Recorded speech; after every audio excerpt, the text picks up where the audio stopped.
We are now just 90 days away from the official release of Star Wars The Rise of Skywalker by writer and director J.J. Abrams and Chris Terrio, as well as creator George Lucas. This is Mike Zero. Make sure to subscribe if you are new to the channel for future Star Wars content.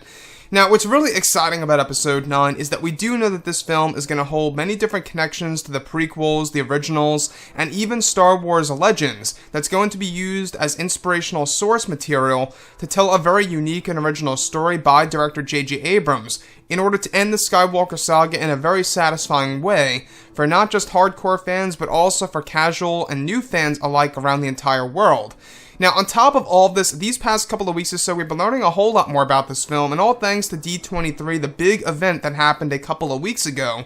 A lot of people associated with the film, such as J.J. Abrams, the cast, such as Daisy Ridley, Oscar Isaac, you name it, were able to answer many of the burning questions about this movie, and what's really exciting is that it's described that over at D23, it was confirmed that the origins of the Knights of Ren will be explored in the film, and that the explanation of their origins are said to have a big effect on key sequel trilogy characters such as Kylo Ren and Rey that will put them through a series of tests. Additionally, the origins of the First Order will also be a big part of the film that will connect to Palpatine's new Sith Empire that will be explained in the story by JJ.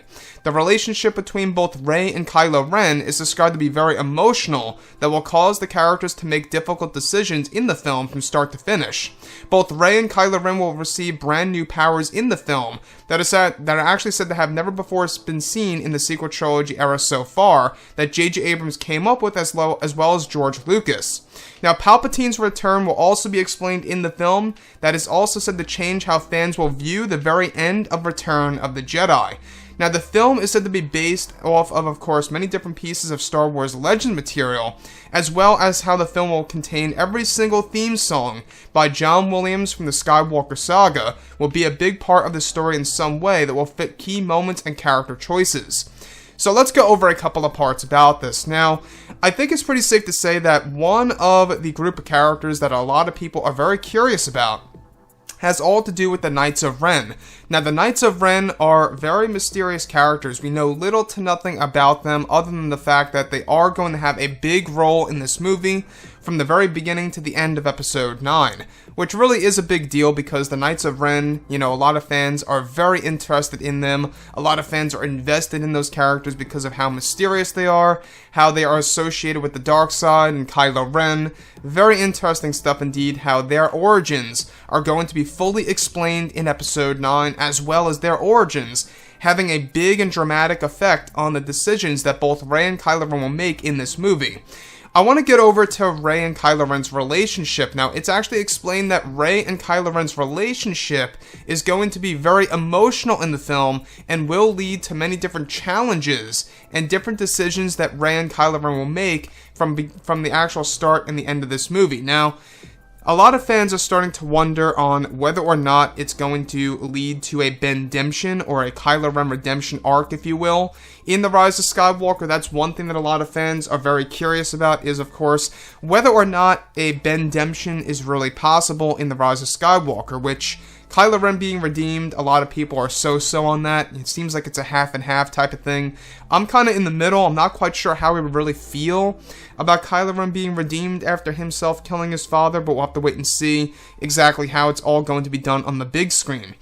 Now, the part that really excites me a lot has all to do with how Palpatine's return will be fully explained in this movie. So we're going to learn everything that we need to know about exactly how Palpatine was able to survive on board of the second Death Star and was able to actually be a big part of the plot of Episode 9 and how JJ was able to make this work.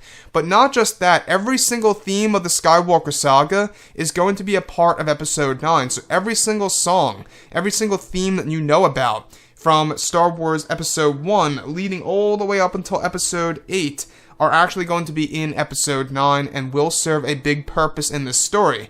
And that's a big deal because it really does tell us that they really are trying to make this a true culmination of the Skywalker saga that's truly going to end it all before we move on to the new Star Wars trilogy by Disney and Lucasfilm in the 2020s. And I will say that this movie is very important to Disney and Lucasfilm. We do know that they view this movie as a course correction to the Skywalker saga. This really is a way for them to fix things, you know, from the backlash of The Last Jedi and how it had a dramatic effect on the soloist Star Wars story box office results. So you can only imagine what's going through their minds in order to get The Rise of Skywalker done correctly to the point where it's really going to satisfy a majority of Star Wars fans, right?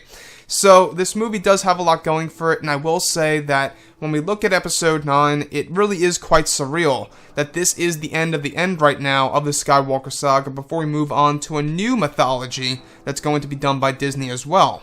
Anyways, guys, drop a comment below. Let me know what you think about all of this in the comments, and if you guys did enjoy the content for today, do make sure to drop a thumbs up on this video to support the channel. I thank you all so very much for the kind support, and I'll catch you guys next time.